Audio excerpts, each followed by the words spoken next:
ഹരേ രാമ ഹരേ കൃഷ്ണ. ഭഗവാൻ പറയുന്നു, ആപൽ ഘട്ടത്തിൽ ഈശ്വരൻ സഹായത്തിന് ആരെങ്കിലും അയക്കാതിരിക്കില്ല എന്ന വിശ്വാസം പോലെ തന്നെ സത്യമാണ്. കഠിനമായ ജീവിത സാഹചര്യങ്ങൾക്കിടയിലും പ്രത്യാശയുടെ ഒരു പ്രകാശനാളം അകലെയാണെങ്കിലും ഈശ്വരൻ കൊളുത്തിവെച്ചിട്ട് താൻ ഏതു സമയത്തും തൻ്റെ പിതാവിനാൽ വധിക്കപ്പെടുമെന്ന ഭയത്തെ പ്രഹ്ലാദൻ കീഴടക്കിയത് അചഞ്ചലമായ നാരായണ ഭക്തി കൊണ്ടാണ്.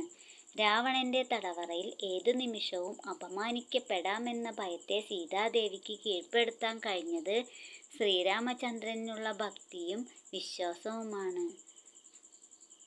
കുളിച്ച് അമ്പലത്തിൽ പോയി തൊഴുത് കുറി തൊടുന്നതും പുരാണങ്ങളും കീർത്തനങ്ങളും പാരായണം ചെയ്യുന്നതുമാണ് ഭക്തി എന്നാണ് എല്ലാവരും കരുതുന്നത്. എന്നാൽ അത്തരം സൽക്കർമ്മങ്ങളിലൂടെ ആർജിക്കുന്ന മനോബലം നാവിനെയും മനസ്സിനെയും നിയന്ത്രിച്ച് ജീവിക്കാൻ പഠിക്കുമ്പോഴാണ് ഭക്തി ശക്തിയായി ഫലപ്രദമാകുന്നത്. ഓം നമോ ഭഗവതേ വാസുദേവായ. സർവം കൃഷ്ണാർപ്പണമസ്തു.